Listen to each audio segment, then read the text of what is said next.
Welcome to the OC Bitches. Welcome to the OC Bitches. Today's a very special episode. It really is. It's actually a special bonus episode. We do a few of these for each season. We've just finished season 2, and we're going to go over some of our top moments, I guess. We'll see how many we get to, actually. Yeah, and we'll see how many I remember. Yeah. It's a game. Very good. All right. Our guests today are Ryan Haley and Mike Gravagno. They are the co-founders of Your Pop Filter, a creative podcast collective that focuses on all things pop culture, including their very, very popular OC Disorder podcast, which is all about the OC.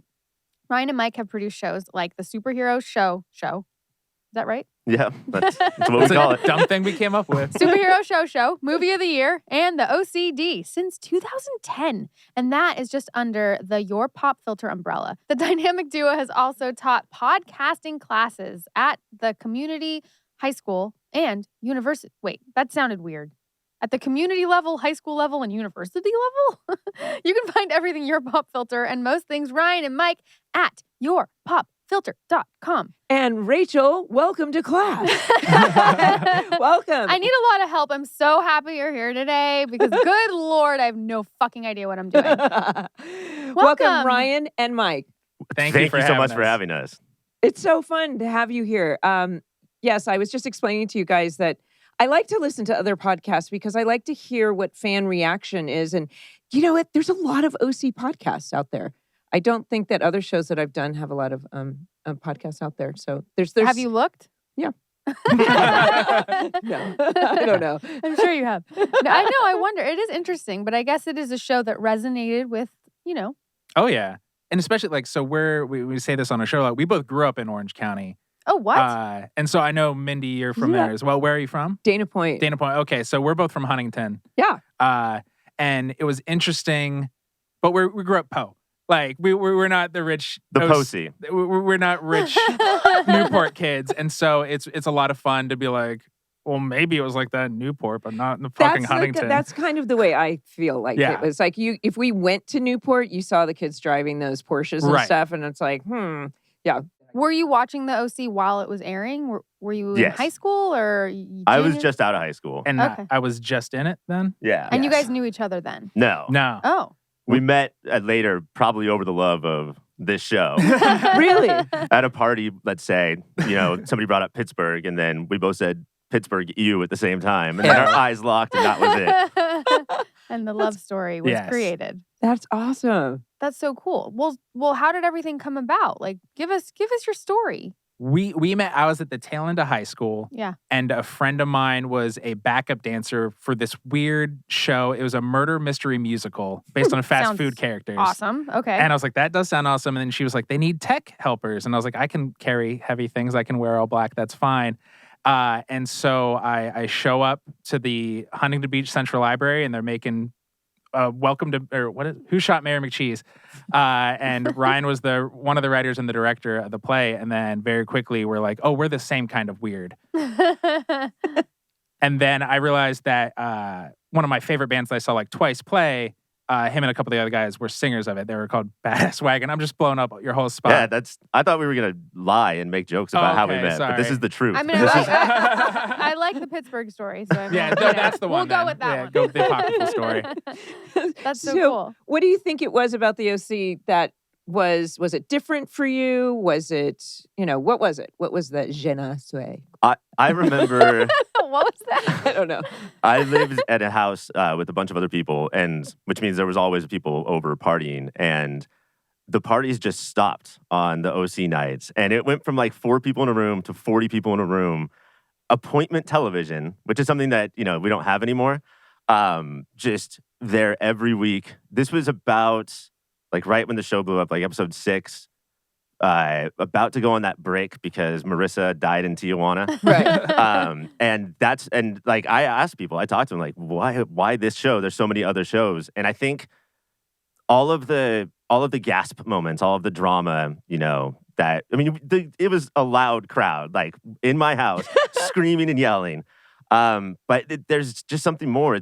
There's so many high school shows, teenager shows, but the scripts were so much different, The characters, the dialogue, the funniness. Like, it just hit different than any other show. Yeah, the humor, like, not to talk shit on other shows that were the contemporaries, You but like can. One Tree Hill wasn't making anybody laugh.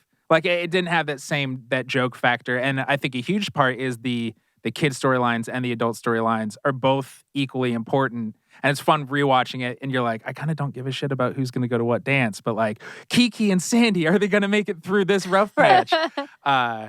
And so, yeah, it has one of those, like, something for everybody. And there's so many characters. Like, we were both little nerdy Seth types. And so watch us be, and like, the world is calling him a loser, but maybe he's cool. And then you get older, you're like, no, he's a fucking loser, but not for the reasons he thinks. It was just, it did so much. Well, we've learned that. We've learned that Seth was that character that originally Fox did not want to put him on the poster. Sure. They didn't quite see it. He didn't fit that formula of a leading man. And he became this anti-hero that had never really. He became one of the most popular characters, obviously. Yeah, that we've discovered. And showed what pop culture was becoming. Like, Seth is ahead of, like, we all are all that now. Like, we're obsessed with our own dumb little bullshit, and it's how everybody views the world. Oh my God, would Seth have a podcast if the show took place today? That's so many podcasts. For sure. That's awesome. So you've obviously spent a lot of time with the show, and you've talked about the show. Who were your favorite, or are your favorite characters from the show? I thought about this one a lot, and I think I can honestly say that, I love my dad and men in my family, but my baby, my 1-year-old, is going to have a better life because of Sandy Cohen. And watching, he is my dad role model, so I have to go with him. That's amazing. Yeah. That's pretty cool. I'm finding the same thing. I mean, we're very invested in the adult storylines. And when Sandy walks in to Lance and there's a prostitute, and I made the comment, like, nothing phases him. No. He remains the no same. No judgment. Just like mellow. And when he does get angry, it means something. So yes. Yeah. He and meets I've been everybody growing out where my they are. eyebrows too, just to match him. Although I do remember, on your podcast, you made a comment that I really agree with. That Summer's the most mature character on the show. What? Yeah, it's an interesting point of view. Really? There's a moment today that we're going to talk about where you Yes. watch it happen. Okay. Yeah. Yeah. But it starts Can't wait to get there. in the first couple episodes, the show's trying to figure Summer out. Yeah. And then once she stops being just like another Holly, like when she's part of the core four, she sees through everybody's bullshit, and she's the only one who's like, this is how I am, world. Deal with it. And everybody else is always trying to hide what their intentions are and what they want. And Summer doesn't do that. I'd like to say that Josh was inspired by me personally. with all of Yeah, that. for sure. I'm just going to go ahead and put that out there. But yes. No, but Josh's own, going back to what resonated with you with the show and that humor, that the fact that Josh was 26, 27 and just doing what he liked. Right.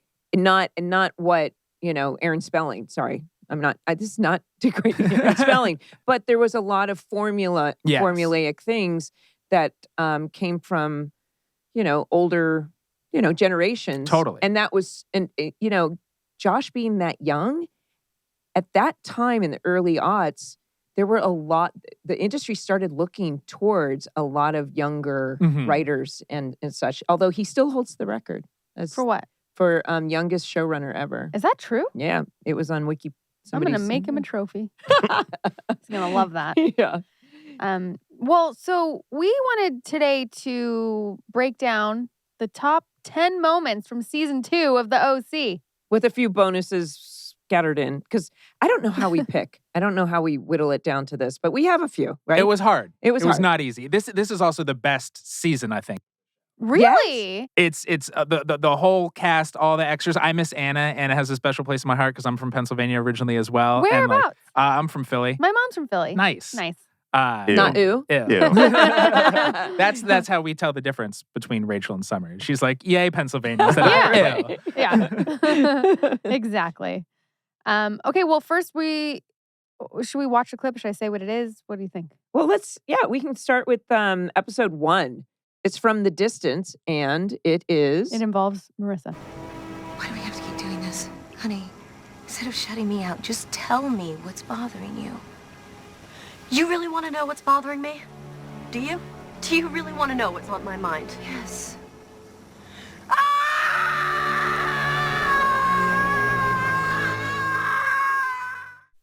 Zoinks, Scoobs.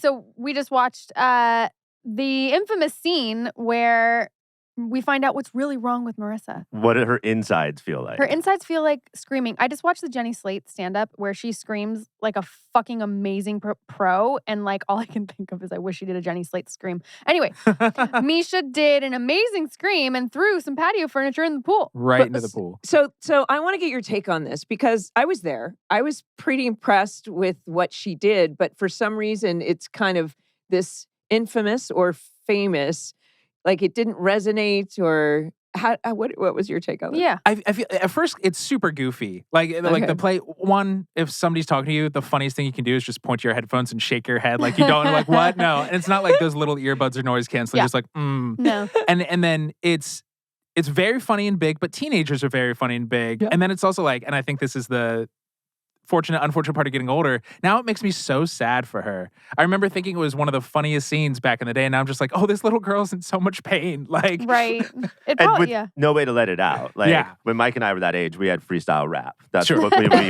But she, like, that would have been a much better scene, by the way. Well, Mom, here's what I feel. Yeah. Listen up, bitch. You want to know? Julie has You really no choice wanna but to know what I beatbox. feel? Yeah. Not going to the snow sea, yo.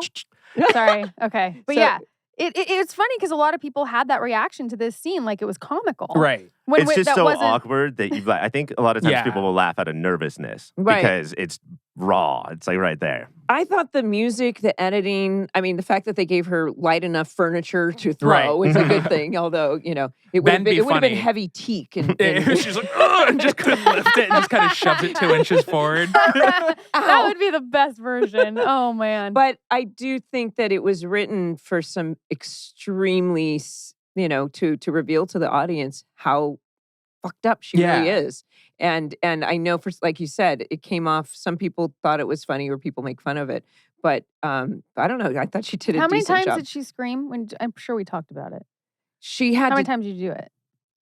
not too many times. No? No. It's a full commitment right there. Yeah, she definitely commits. Also, Julie Cooper, loss of words. Yes. How often is that seen on the show? Like, that just frozen there. And how big Marissa is and how quiet Julie is, which it elevates all of it. And also, it's one of the rare times Julie is like, no, Real. I'm putting down the Julie mask that I always wear. Can you just fucking talk to me? And for she means it. And I think throughout this whole season, Julie's like, oh wait, I've been kind of a shit mom, and is trying to stop that. And Marissa's like, too little, too late. Yeah. She's balancing. Yeah. We saw her as the traditional villain in the beginning, and now she's definitely has this arc. As we're, one of as my we're favorite TV villains for sure. Plus, I agree. If you guys ever need help moving, like Mike and I have this thing where I'll say, show me what's on the inside, show me how you really feel. And he will scream and he will grab your furniture and he will throw it in the Throw van. it right in the car. Article combines the curation of a boutique furniture store with the comfort and simplicity of shopping online. And Article's website, it's so easy to use and actually very inspiring. And they have so many great ideas and photos. And sometimes I like to check into the website to see what's new. Article's team of designers focuses on beautifully crafted pieces, quality materials, and durable construction. They are dedicated to a modern aesthetic of mid-century Scandinavian industrial and bohemian designs. I like to redo my house. I almost want to say daily, but not that extreme. An Article, it's so easy, it's so accessible, and it's so cute. It goes with the aesthetic of my house flawlessly. Article is able to keep their prices low by cutting out the middleman and selling directly to you. No showrooms, no salespeople, no retail markups. You save up to 30% over traditional retail prices. Article is offering our listeners $50 off their first purchase of $100 or more. To claim, visit article.com/OC, and the discount will be automatically applied at checkout. That's article.com/OC to get $50 off your first purchase of $100 or more. Olipop is a new kind of soda. It tastes just like the sodas I grew up with, but unlike other sodas that are full of sugar, corn syrup, and artificial ingredients, Olipop is made with natural ingredients that are actually good for you.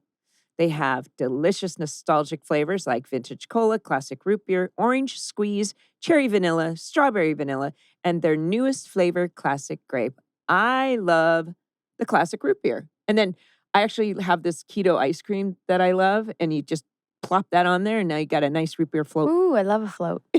I love the classic orange squeeze flavor. It is like a creamsicle. Oh, yum. Yeah, Briar tries to take it from me every time. And she can drink it because, you want to know why? It's much lower in sugar than conventional sodas with only 2 to 5 grams of sugar from natural sources. All of their products are non-GMO, vegan, paleo, and keto-friendly with less than 8 grams net carbs per can. Go to drinkolipop.com/theOC or use code TheOC at checkout to receive 20% off plus free shipping on your order. I recommend trying their variety pack. That's DRINKOLIPOP.com/theOC. Olipop can also be found in over 8,000 stores across the country, including Kroger, Target, Whole Foods, Sprouts, and Wegmans. Let's move on to the next one. From episode 2 of season 2, The Way We Were, this is Summer telling Seth a thing or two. Why don't we have a look? My favorite Argyle sweater. You had me at Chrismakkah in a freaking Wonder Woman costume, and you chose Anna. Yeah. Fuck that. You had me 3 months ago, and you left. I want to make that up to you. It has nothing to do with me. It is about you, and it is always about you. Snaps. What you need That's right. and what you want. You know, it seems that you only want me when you can't have me.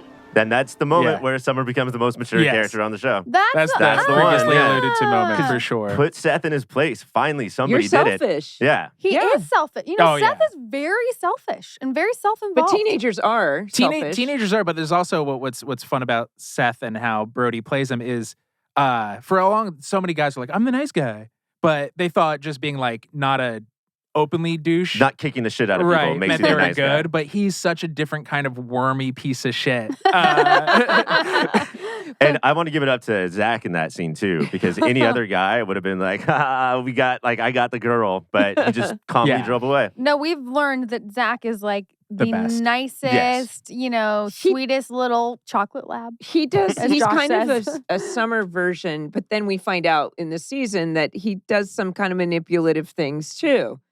Although he's kind of the perfect guy, but he's, It feels like the longer he hangs out with Seth, the more he gets like Ah. dragged into the dirt. And he's just like, if you're gonna keep playing like this, fucking fine. right. Right. You can only go so far. Well, I know that was a very impactful speech. Yeah, but you're on the brink of tears the whole time and like not fully. It's you did that thing with your jaw, and it really felt like I don't want to fully sob right now. You didn't have to stand on a hot dog cart or a coffee cart. You could just be on the ground. I was on the ground, Yeah. which was a first for sure. And you're petite and you're powerful. Petite and well, why? Thank you. Yeah. But interesting take on Okay. the whole, mature. Yeah, that is pretty mature for a teenager to Yeah. realize those things. Okay, so Now from episode 6, Yes. the Chrismakkah that almost wasn't. Okay, so Julie and Jimmy first hook up, but also there was the boat. Remember when you said we've got Julie on Jimmy, Jimmy on Julie in our podcast, and it made me blush. yes, she blushes anytime we talk about her and Tate hooking up. Interesting. I mean, I get it. Is it because he's such a handsome man? He is a very fun. Did he fun ever young sing man. Hercules songs on set? Did he ever go the distance? I don't think he actually sang. He was the. I He was think the he was voice. the talking Oh. voice, and there was somebody else. But we all loved Tate so much. So much. That it's not always fun to be romantically involved with doing. I mean, it can be awkward. I think we should do a reboot and Summer and Jimmy. Interesting. And then Summer and Ryan, like you're just going. I know, I'm all over the place. So you have the Listen. checklist of dudes you didn't Yeah, get to I make just out want with to back experiment. then. Anyone that I didn't get to like hook up with, make out with, I need to have a chance. Yeah. Well, if it isn't the Grinch and Lady Grinch. I brought fruitcake. Oh, you shouldn't have. Take your. Now look where Caleb goes. Where does he go? It's up to you. Where does he go? Julie, sorry. I couldn't resist. This orange chicken is. God, I have missed you all day. The balls on this woman. No, I actually there are moments where I literally can see that's Mindy having fun. Like it's not acting. Anytime you're acting with Tate, that is Mindy having fun. Yeah. It had to be fun to be Julie. To like just sink your teeth into everybody. Absolutely. I was thinking about this yesterday, and I was like, was there any time that I was not having fun? And I've said this honestly, actually making the video of the porn identity Uh-huh. was uncomfortable. And I'm like, I wish I had that storyline. Like, how fun to make a fake porn. I have amnesia. Yeah. We're getting it into the. It's so good. Yeah, maybe because I'm so. Anyway, I did a lot of research to see if that acting was accurate that you did in the porn. It was close. It's just like a lot of the movies I watched. actually, now that I can see it, I mean, I'm being honest of how I felt then. Yeah. I remember being uncomfortable, but now I'm looking at him saying we did a really good job with the 80s and make me look younger and the layers, and then so Mindy can act. Julie cannot. Right. And the layers of that is fucking well done. It's like when you're a good singer, but you have to try to sing bad. It's Yeah. really hard to do, you know? Okay. Maybe we can watch that later because that ends up being a really good scene. But It does. anyway. Okay. Another one from episode 6, the Chrismakkah that almost wasn't. Summer saves Chrismakkah. So, Summer Roberts, you saved Chrismakkah? Kinda did, didn't I? I hope I can repay you. Well, you can start by carrying my tree to my car later. Hey, guys. Hey, Eggnog, latkes. none for Summer, gives her gas. None for Summer, gives her gas. Is that eggnog or latkes? I think both. What did you guys think of the Lindsay character? And the fact that she created the yarmulke claws. Adorable. The yarmulke. So we're big Lindsay fans because she's nerdy. We were nerdy, and her Freudian slippers. Her like. Oh yeah. She's a. Do you know somebody sent me because I said on the podcast? Did they? That I really wanted those. I wanted those. What's up? And I received them. Sorry. Well, you got 2 slippers, right? So you can give I one to can her. give her one. Yeah. Yes. You know, will frame them. we found out that Lindsay was inspired by Stephanie Savage. Oh really? And the way she was In high school, yeah. and very intelligent and academic. And it was cool seeing so Ryan's there as like the bad boy kid who shouldn't be at Newport Harbor, but for another. Again, feeling like the poor kids in Orange County. Another version of that, like you're in the beater car. You don't really relate to a lot of the rich kids who are around you. Like it was very cool. She's like, I'm head down. I'm just driving forward. I'm not here to make friends.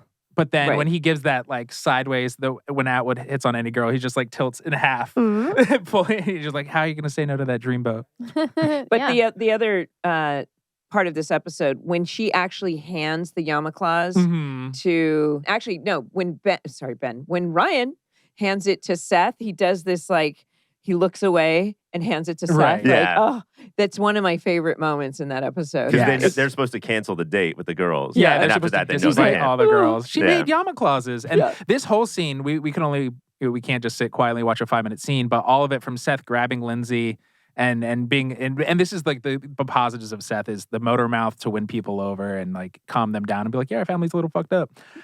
And then just, the perfect music under the bed. It's heartwarming and everybody has these great little moments and the camera's just moving around that everybody is like, let's just chill out and like, this is the holiday. We love each other. The singer of that song, his name is Ron Sexsmith. Is that true? If that's your name, you have to become a rock star. Like, that's the best name I've ever heard. Yeah, absolutely. Either that or a porn star, but you know. and what was the one that Adam made up? The song? Oh, the Christmas. It's to the tune of a Death Cab song. Oh, is it? Something in color. But it's just like a Moses and Jesus. They both had beards. That's the only line I remember. That's awesome. This is the scene that, like, even this week, when Seth presents the house and all the lights turn on. Like, I don't cry at the deaths. I don't, like, if you die on the show, I don't cry. This one, like, my bottom lip starts quivering. Aww. This scene is a lot for me. Yeah. Oh, interesting. Christmas does it for you. They're going through this whole experience for us is there are these cliffhanger episodes, but then there are ones that just feel so satisfying, and it includes so many traditional TV tropes and things. And this is like one of them. I want to tell all these characters in this scene, like, enjoy this because you guys are never going to be happy together again. Like, this is the last time all of you smile at the same time. That's awesome. Okay, next from episode 8, The Power of Love. Oh boy, here we go. This is one of my favorite scenes too. Sandy. Serenade. I know it's late. Listen to that voice. This isn't really Peter Gallagher. Oh, yeah. Is it? Oh, yeah. Holy shit. He got an album from this. So he sang this song.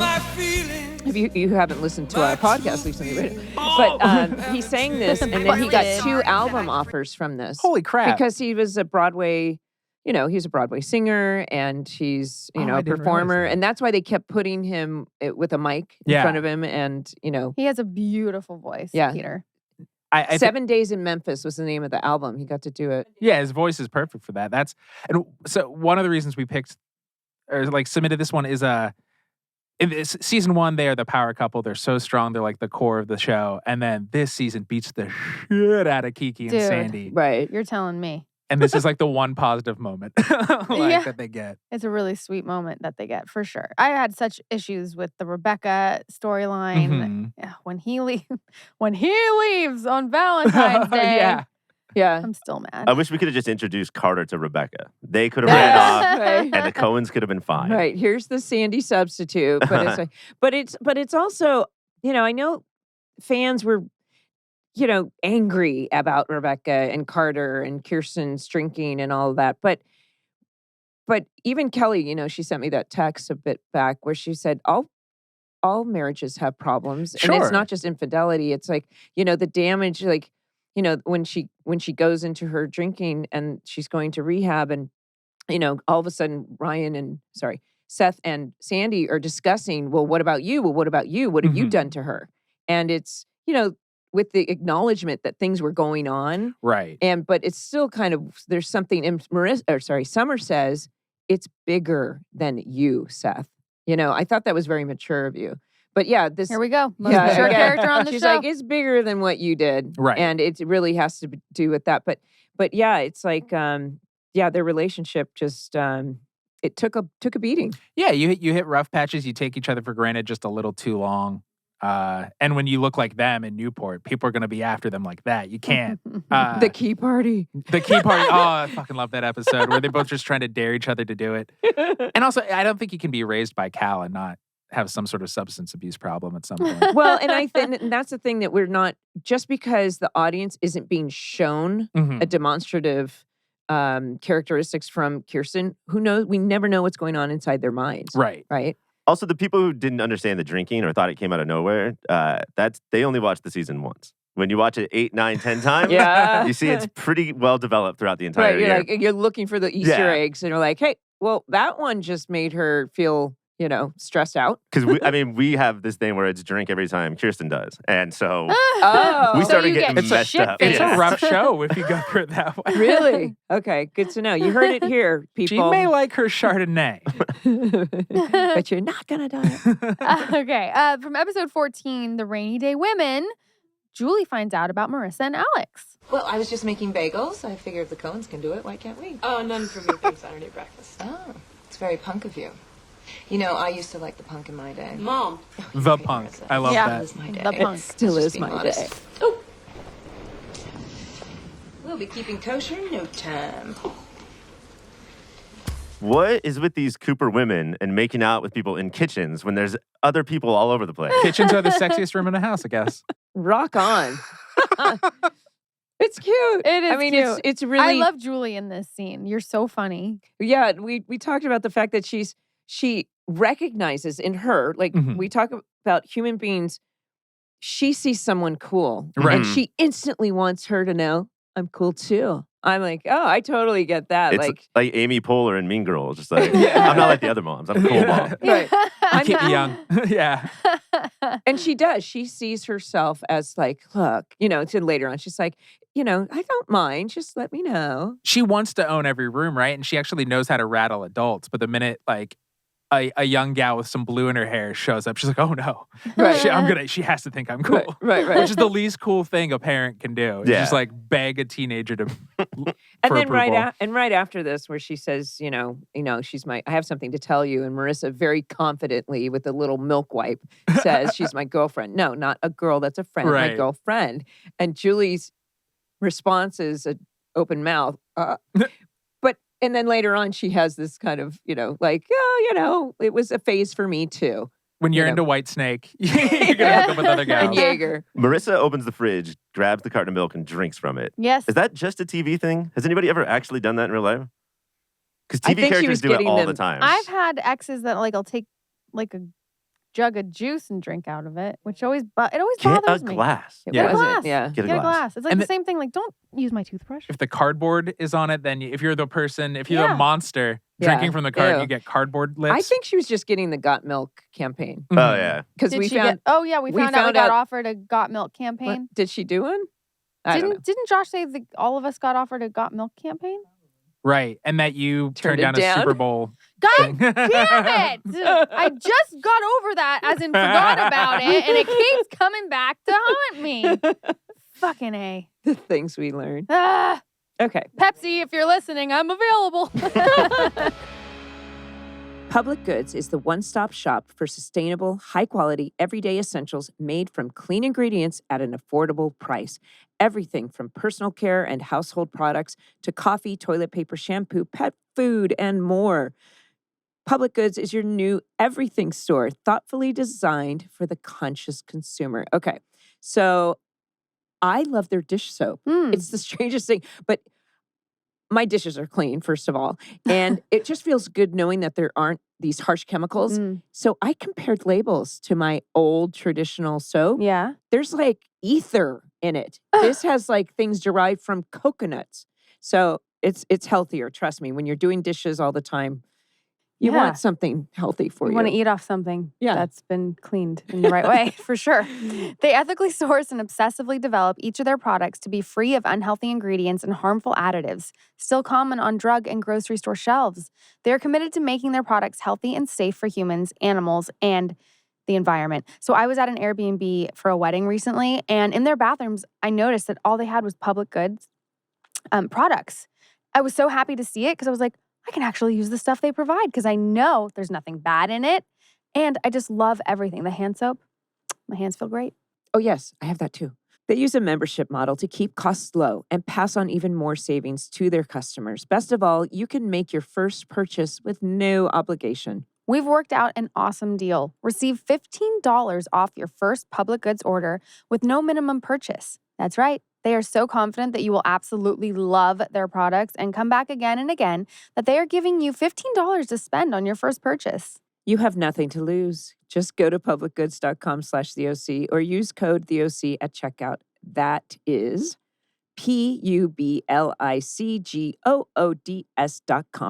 publicgoods.com/TheOC to receive $15 off your first order.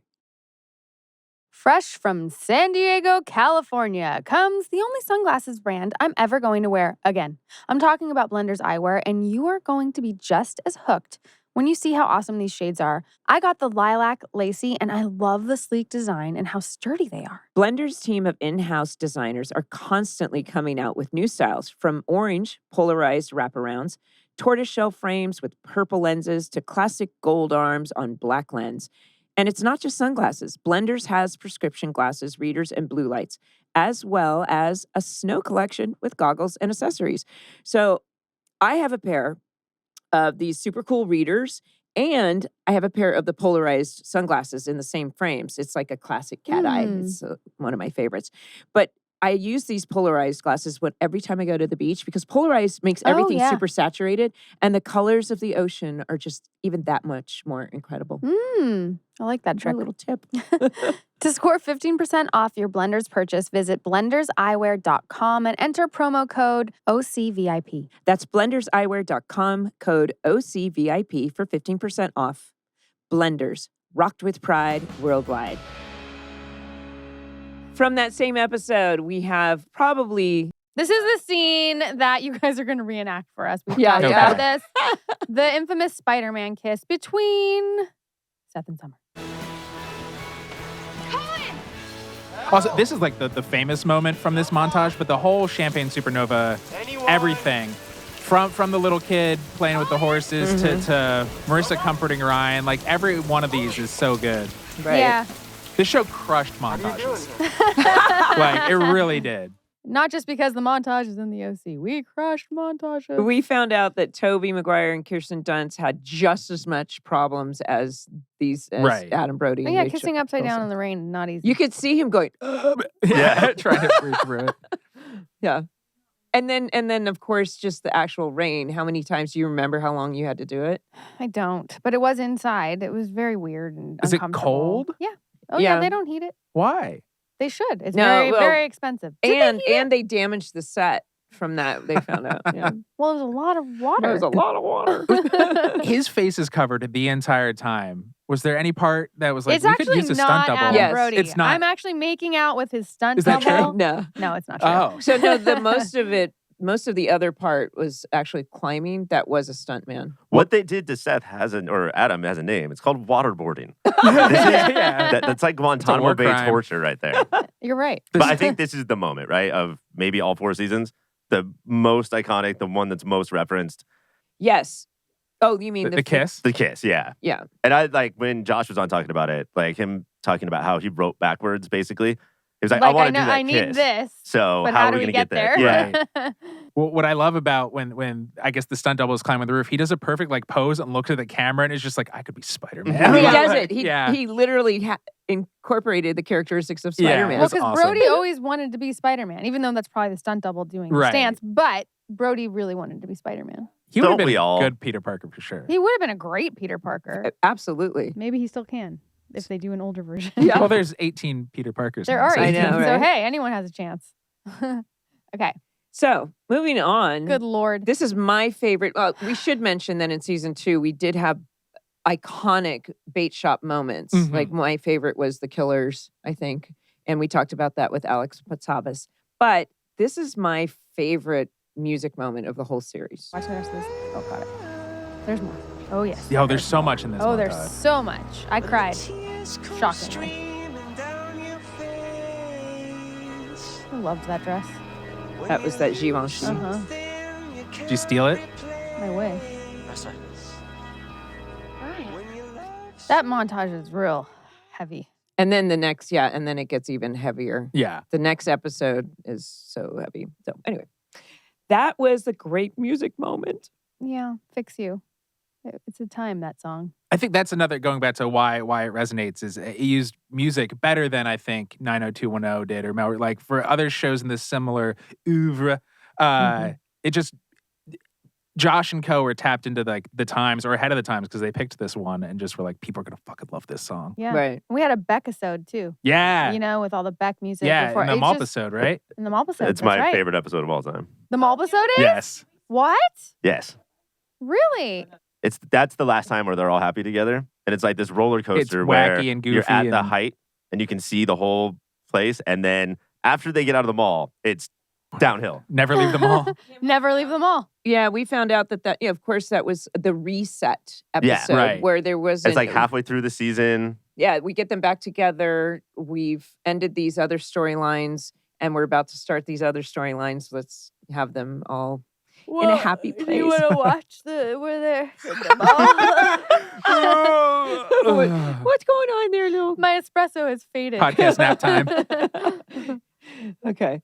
So from episode 24, The Dearly Beloved, man, this is so, I don't remember seeing this. I was crying during this one. Oh, I didn't know he had company. Hi, I'm Dr. Kenneth Woodruff. I'm a counselor at the Syriac Drug and Alcohol Abuse Rehabilitation Center. Look at Kelly's face. Kelly's know. Kelly's Okay, does he wanna performance tell me is what's in this going on? scene is Your probably to family me requested the that I be best here today acting to of help this them whole lead an series. Oh, intervention. yeah. She does an amazing job. What for? Why? That's such a why would I need that? Yeah, I think what? she knows why, but she's Yeah. still asking. Yeah, and what? But everything she says is so like viable, And just how she simmers anger. and the way in she this- talks to Ryan.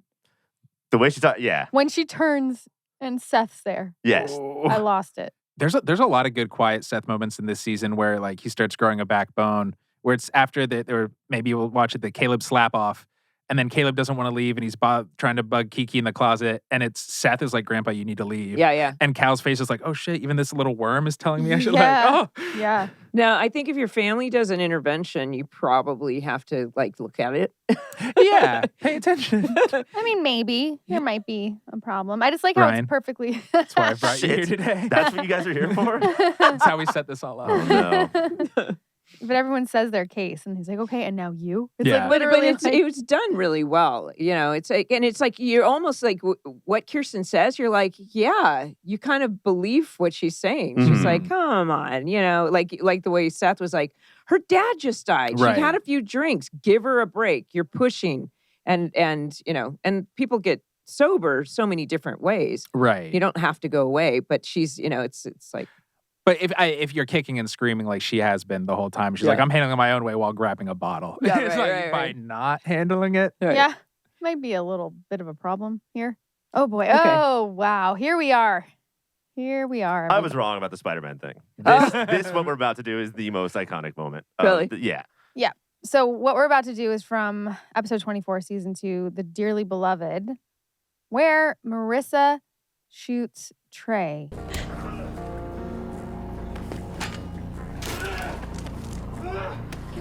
Oh, it's so violent. Oh God.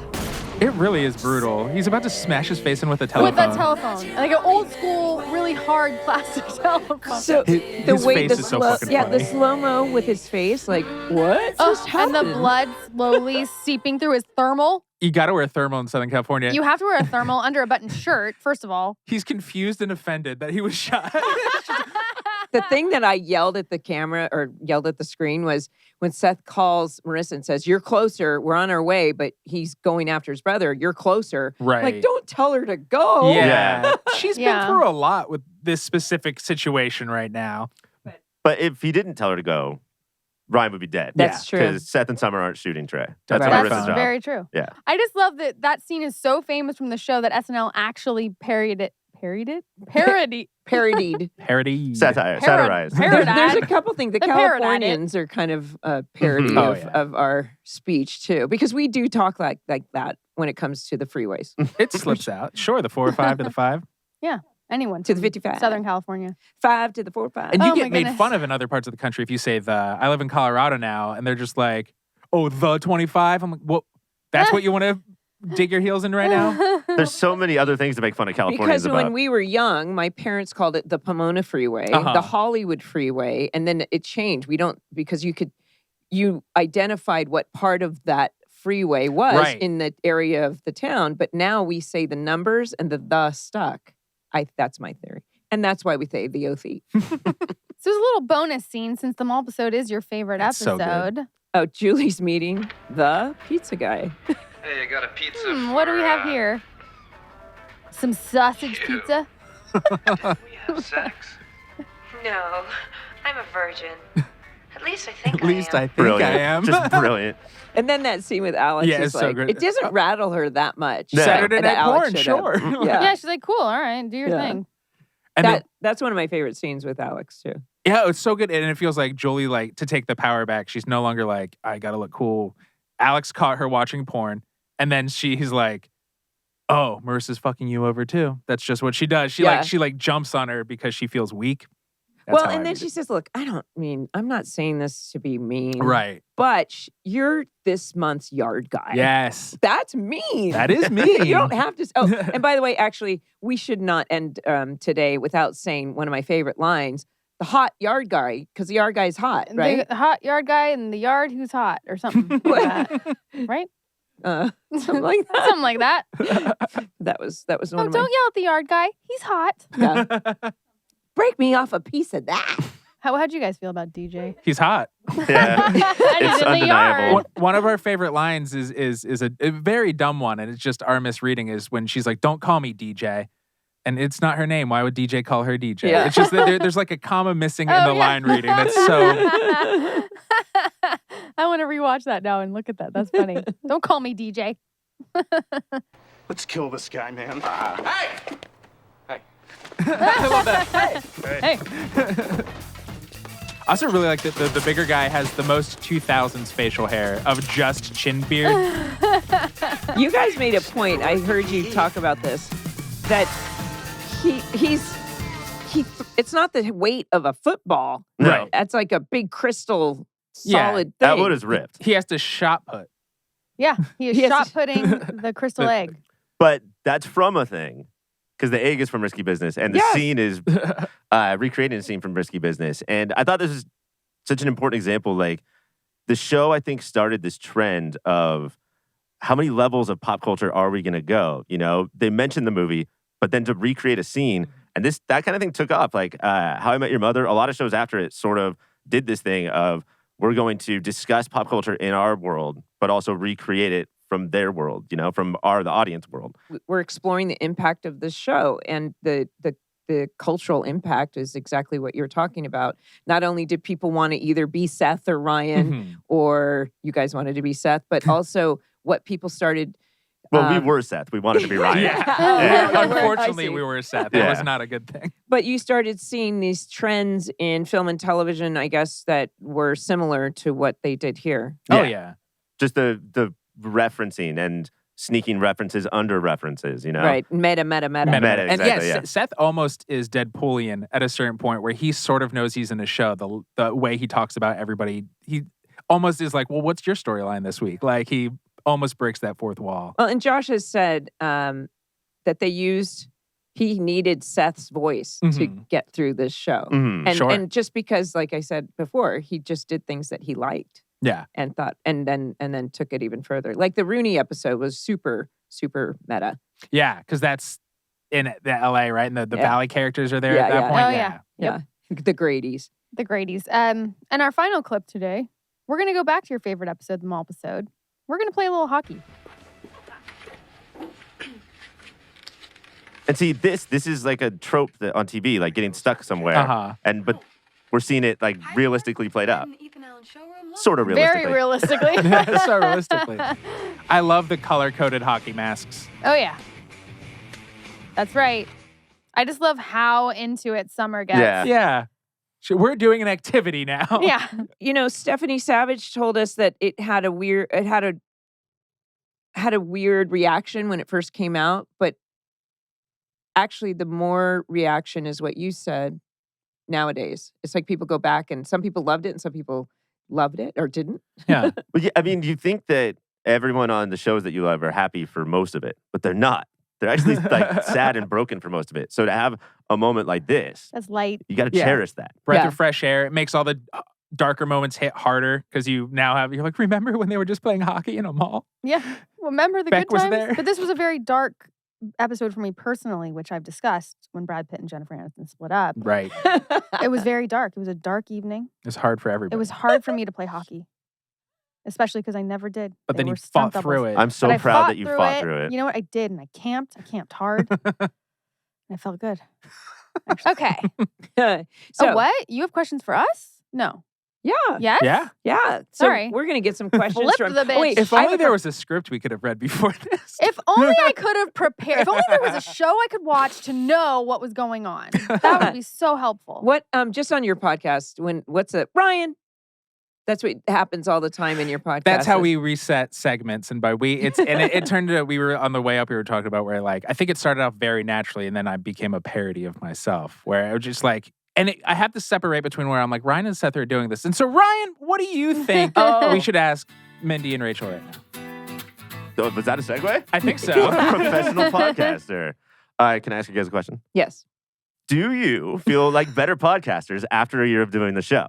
Did you, because we teach it, and do you guys feel more comfortable at it? Do you feel better at it? Better at interviews? Better at talking to each other? I mean, better at talking in general, sure. No, I don't know. Like, it's hard to... Better, I don't know, but definitely more comfortable. Because there's like a whole formula, right? Or like, at least with this, because we're rewatching a show. So there needs to be a bit more of a formula. But I find myself wanting to converse more like somebody on the street. Like, hey, so how'd you grow up? What was your childhood like? And like really get into it. No, I'm just kidding. But I think that the more we do it and the more Mindy and we can like play off each other more. And because it had been a long time since we had seen each other. So it's fun and more comfortable at this point for sure. There's a saying, rehearse on camera. And I feel like we did that in the beginning where we were just rehearsing. We weren't quite sure what the show was going to be, what it entailed. We did everything remotely because of COVID. And obviously when you're doing a rewatch, sometimes we would get into conversations and catching up with people and at the expense of not talking about the episode as much. Sure. We had a little bit of that as well. Yeah. So, I mean, but that's kind of, and also the distance. It took us a while to have a better chemistry, I think, because we couldn't be in studio. Yeah. There's a double Dutch rhythm that if you're just a little box on the computer, it's harder to see somebody's body language if they're going to be like, I want to talk. Right. Yeah. Well, I looked back and it's a skill I never thought I would have done. Just even having conversation, doing publicity and such was never really my thing. But being able to have these conversations and connecting with people and researching and figuring out things. I like to be prepared, but I'm also, if I have preparation, then you know what you'll do in the moment. Yeah. That's what the biggest thing that I've learned, because like I said, I'm the opposite by nature. Like, I'm definitely fly by the seat of my pants. Like, don't know what's going on, just go for it. But I think because we're opposite in that way, it works. She comes up and has funny quips that she says where I'm trying to like talk about facts. You steer the ship, and then you have a sidekick Yeah, and you who have a just man pops overboard. off and tries to. Yeah, I can relate to that. Yeah, but also I think there's a responsibility of us, because we were there, and we want to give some behind the scenes info that nobody has heard before. Sure. But we can't do that for every single scene because we weren't there. So, I ask editors, or we ask Josh, or we get guests that might have been there. But then some episodes are going to be, we're going to talk about the scenes and have people's fan reactions like yours. Yeah. So you have to be flexible. Let me just say, the next show you guys work on and do a podcast about, have more people hook up. That's what everybody cares about. They want all of the who was kissing who. So make sure that happens more next time. Yeah, that reboot. Yeah. I know who I'm kissing. I think we all know at this Who are point you not you're kissing at this point? Exactly. Fair point. With that, maybe it's people you'd want to kiss. Who of the non-regular actors, if we were to get a reboot, who would you want to come back? Logan, so I could kiss him. I was going to say Gary Grubbs, Bullet. You have a thing for Bullet. He's so much fun. It's not just people that you have fun in the scenes with, but you're fun, as you're waiting around and I don't know who else would. It would have been great to have Chris Carmack back, because he was a regular, but then I think they could have. I think everybody has said that they wish they could have done more with Chris Carmack.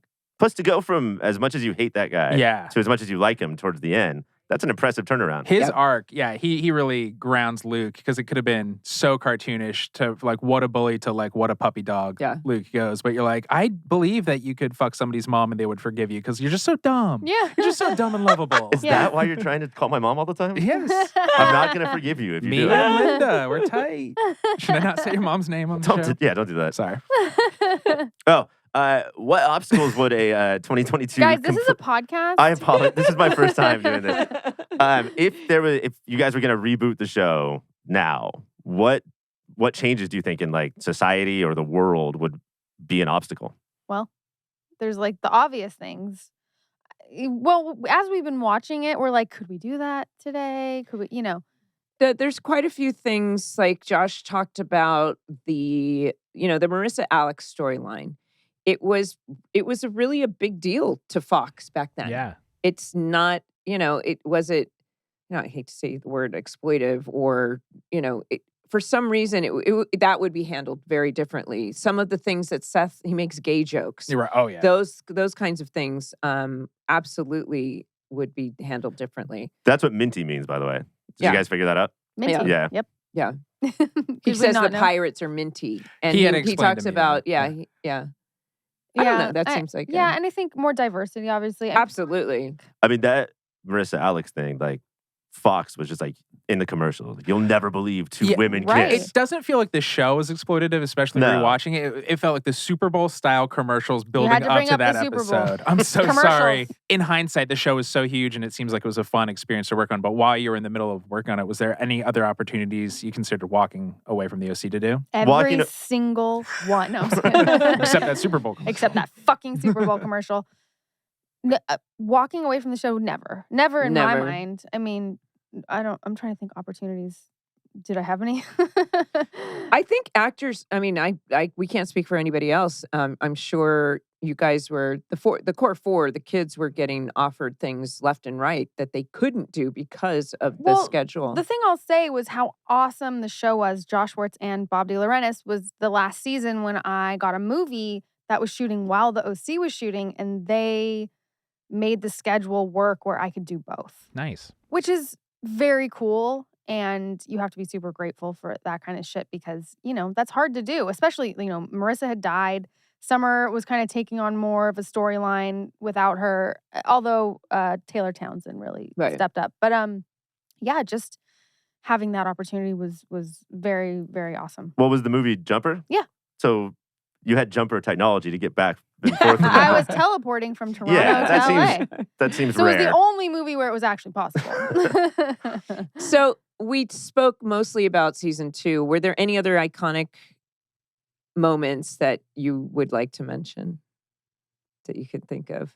On the spot. You're on the spot. Or not. I've been so wrapped up in season 2 for the last week that I can't even remember anything else. But season 3 and season 4, we haven't done shows about yet. And oh, really? Yeah, What? we've They're only less done the first 2 ingrained seasons. in our brains. So Really? No. How do you feel about Chris Pratt?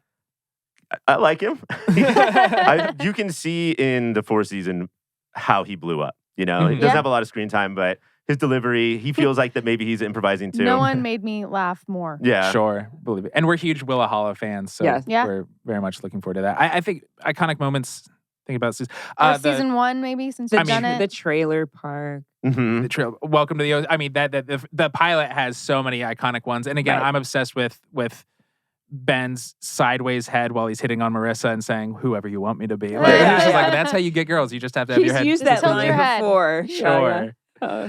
Seth running after Anna in I loved that relationship. Confidence Cohen. What? I'm sorry.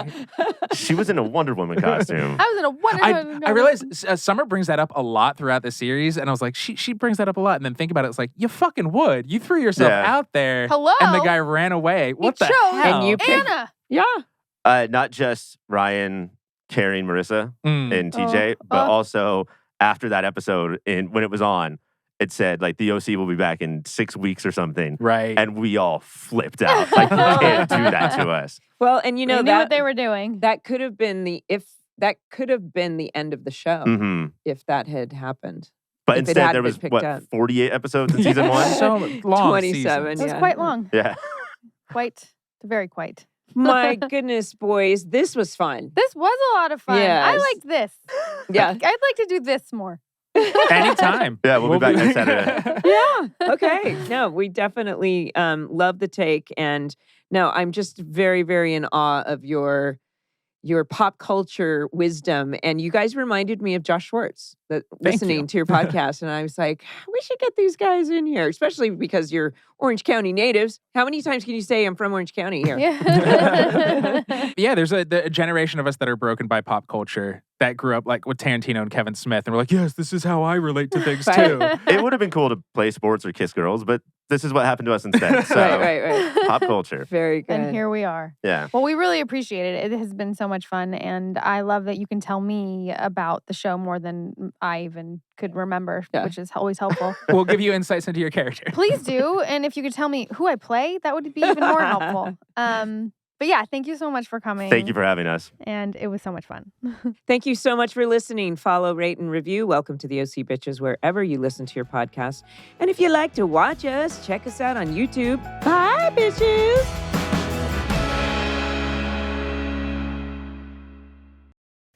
Thanks for watching this video. Be sure to start with the pilot episode and catch all of our episode recaps.